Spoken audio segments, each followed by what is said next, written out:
want to speak on the time we at teenage, like 14, 15, when we went out there to live with my pops. No, I believe I was 15, 16. My brother was 17. But we went out there because some goofy shit we end up doing as kids, teenagers. We end up robbing a beauty supply.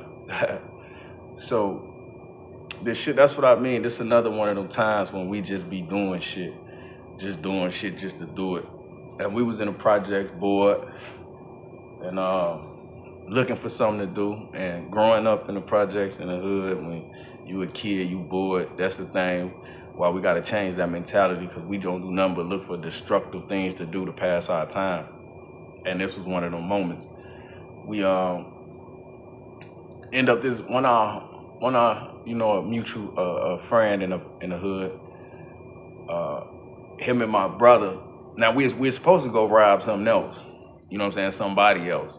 But they end up leaving. They're supposed to go scope and see the scene, whatever the fuck. You know what I'm saying? So they end up coming back like an hour later, 2 hours later. Now, what we was talking about going, they ain't that far away. So I was like, damn, what the fuck?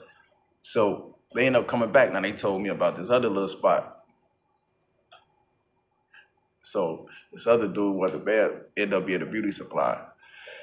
So me being me, you remember I told y'all I just used to go with my brother. I really ain't used to say too much. I just used to react off him. So we end up going. Man, we robbed this damn place. We ain't had no gun. We just went in there and literally just beat up on the man and tried to take the register type shit. So we go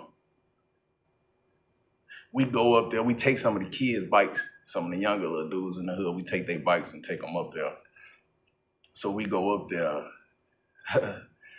We test shirts off, sleeves off the shirt, put the bitches on our head. We just some young reckless motherfuckers. So we go in.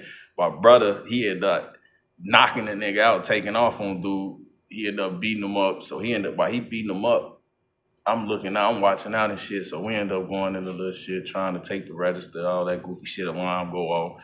We get out. Now we ain't leave with nothing. You know what I'm saying? That was a full ass lick. So we end up leaving out. We end up making it to the crib. Then I think the next day, if I ain't mistaken, the next day, the nigga we went with,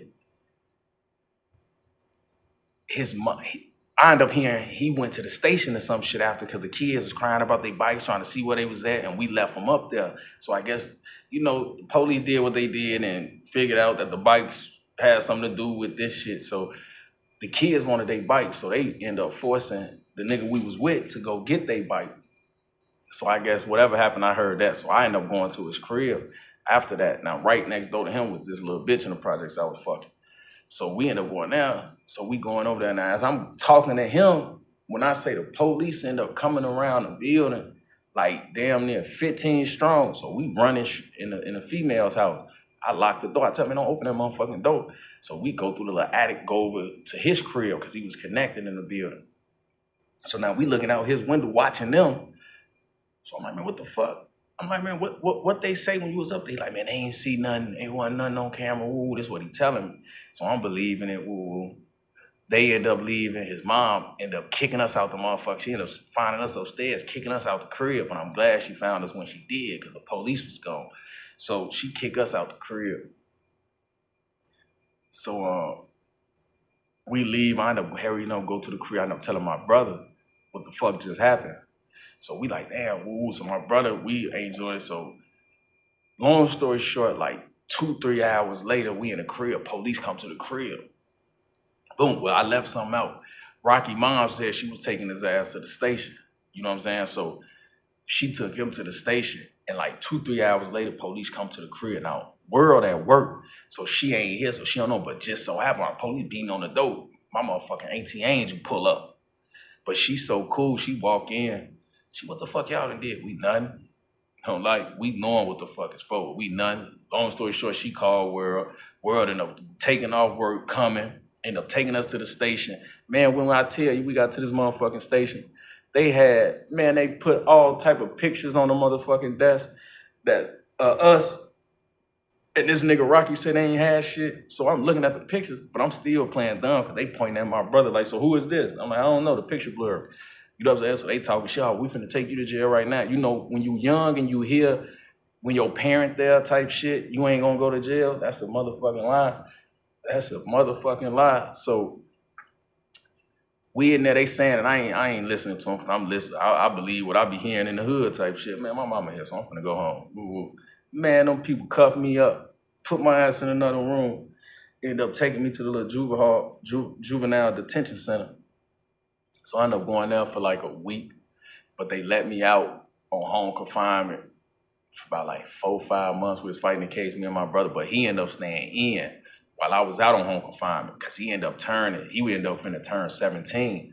So yeah, I was like 16 then. I just turned 16 because he was I was 15 because he turned 17 before I turned 16. So yeah, he was just finna turn 17.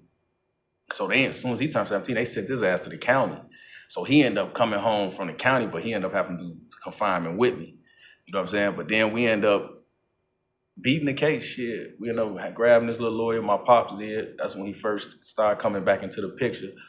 So he ended up grabbing the little lawyer. And Jed Stone.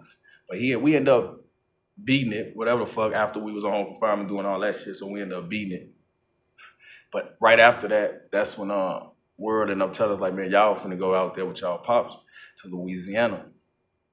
So we like, all right, bet. You know, it's a new environment. We wanted to leave shit. So we all right, bet. Woo. But we ended up going out there. It was so different. Like, it was cool at first because it was new. But then after a while, it became like, you just miss home. You know what I'm saying? And me and my pops, because he wasn't in the picture, and I told y'all, when I was young, the mentality I had, like, I didn't really care. Like, I felt like it wasn't no need for him type shit. So me and him used to clash a lot. Like, we even got into it one time, you know what I'm saying, when I was out there. You know what I'm saying? Where he had to hem me up. I ended up throwing a punch and shit. But he had to hem me up. This when my granny was alive, may peace be upon her. But she was out there. But we was out there and we was went to school. We ended up going to school and shit. To they little high school for a minute, but like I say, when you got that one mentality, you're gonna find that like-minded mentality. So we was out there going to school, but we just found that like-minded mentality. So we was skipping school, dipping off with the bitches, and doing extra shit. We trying to sell weed out here. We trying to shit that we shouldn't be doing out here. You know what I'm saying? But we doing it anyway. So long story short, we out there, we getting in fights. We got bullshit coming over to my pop's crib and all type of extra shit. And we end up getting kicked out. Well, not kicked out, but we end up getting sent back home. And we got sent back home. It was just right back to the same shit. You know what I'm saying? Right back to who we consider guys at that moment. You know, but one thing about me and my brother, it was always just us. Like, it was always just us. It wasn't like, we ain't really looked to hang with crowds and shit. Like, people flocked towards us. Like, it was always that. But we ain't never really we ain't go out our way to hang with motherfuckers. Like, it was always us. We was cool with just me and him type shit. Long as we doing what we need to do, long as it's me and him, we cool. You know what I'm saying? But I'm just speaking from this experience. Just as another lesson, basically, that don't just think because you send your kids somewhere that shit gonna be different. Or it's just gonna be just a complete change within them. Because it's not. If they already grew up in a mentality